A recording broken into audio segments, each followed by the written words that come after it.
Welcome to The Explainer. Today, we are taking a fascinating and honestly slightly terrifying journey into the hidden mechanics of digital marketing.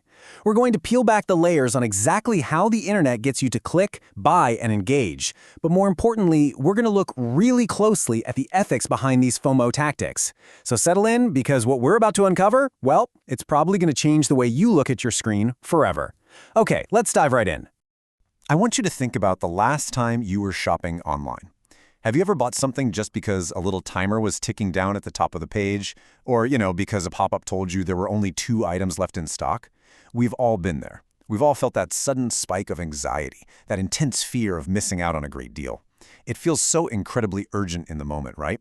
But as we're going to see today, that urgency is almost never accidental. And a lot of the time, it's not even real. So moving into Section 1, the psychology of FOMO, marketing tactics. Let's start by looking at that surface-level anxiety we literally all experience online. You see, digital platforms increasingly rely on advanced marketing psychology. They use techniques like fake countdowns and completely fabricated scarcity claims to manufacture a fear of missing out, or FOMO. By creating this false sense of urgency, these platforms are actively trying to bypass your rational decision-making. They're practically forcing us into impulse purchases. It's a highly calculated strategy designed to totally exploit our emotional states.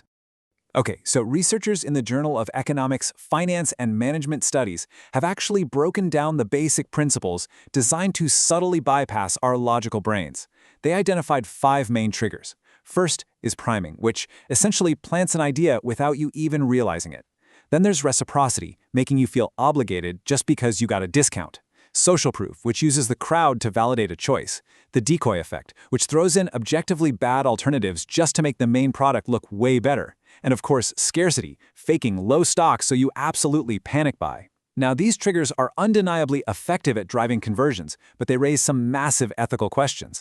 Which brings us to Section 2, surveillance pricing, finding your pain point. We know how they trigger FOMO, but how do they know exactly when to trigger it for you specifically? Enter something called surveillance pricing. According to a recent FTC study, companies are collecting massive amounts of your data through web pixels and data intermediaries. They track your IP address, your browser info, and, get this, even incredibly granular details like exactly how you move your mouse, how quickly you scroll, and how much of a video you actually watched. They use all this surveillance to set a highly individualized price tailored specifically to you. Why? Just to absolutely maximize their profits. And this brilliantly illustrates the core of the ethical problem here. Former FTC Chair Lina Khan described it perfectly. She noted that companies use your personal data to find your specific pain point. So algorithms aren't just guessing a fair market value anymore. They're actively calculating the absolute maximum amount of money you are personally willing to hand over before you just walk away. The FTC study actually found some shocking real-world examples of exactly who gets targeted by this. If you're a reluctant gambler lingering on a betting site, they'll instantly pop up incentives to keep you there. Inexperienced, first-time car buyers, they're targeted with pricier financing. Even rushed parents buying baby formula with fast delivery are suddenly categorized as less price-sensitive and charged more. And honestly, perhaps the most brutal one, loyal customers are often actively excluded from discounts simply because the algorithm knows they're going to buy the product anyway. No way, right? But, it's important to remember this isn't an entirely new problem. Back in the year 2000, Amazon faced immense backlash for testing dynamic DVD pricing based on user data. Jeff Bezos actually had to issue a public apology, stating that their price testing was a mistake because it created uncertainty for customers.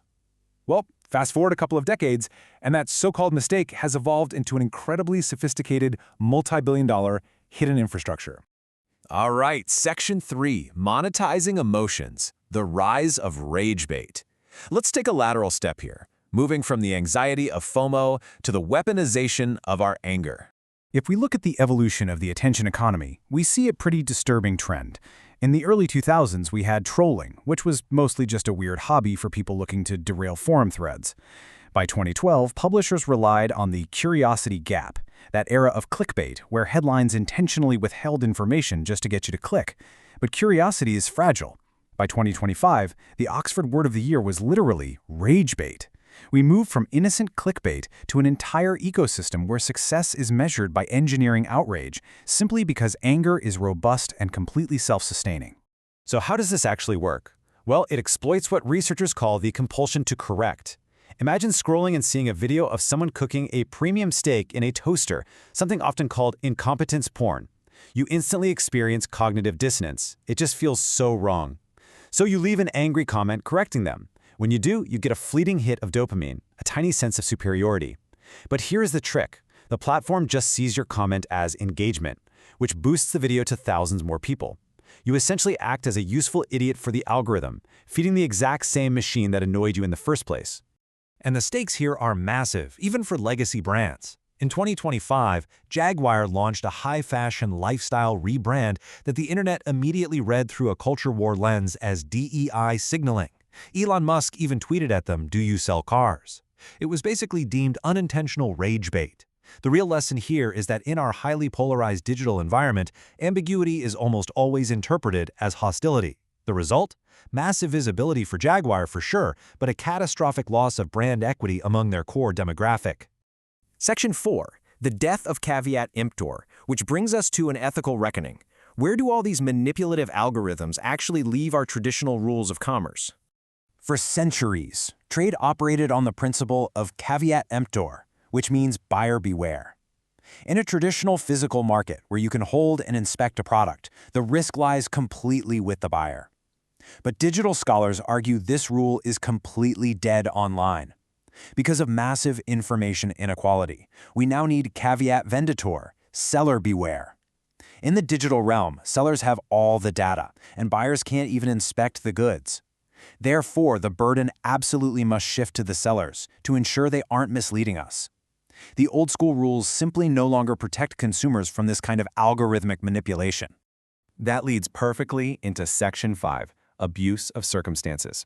Let's look at a really profound legal concept that tackles this digital manipulation head-on. To anchor our discussion in some real academic rigor, let's look at a recent study from the Journal of Economics, Finance, and Management Studies. They analyzed e-commerce transactions and consumer protection, specifically focusing on the Indonesian civil law framework.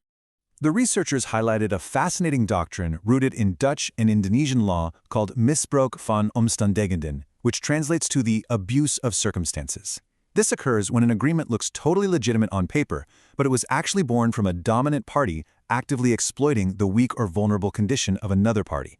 In the context of our explainer today, it perfectly describes the massive ethical failure of modern digital marketing tactics. So, the crucial takeaway is this. When a platform uses a fake countdown timer or claims a product is almost out of stock when their warehouse is actually full, they are doing way more than just aggressive promoting. They are legally and ethically crossing a huge line. The study concluded that these tactics create genuine emotional distress.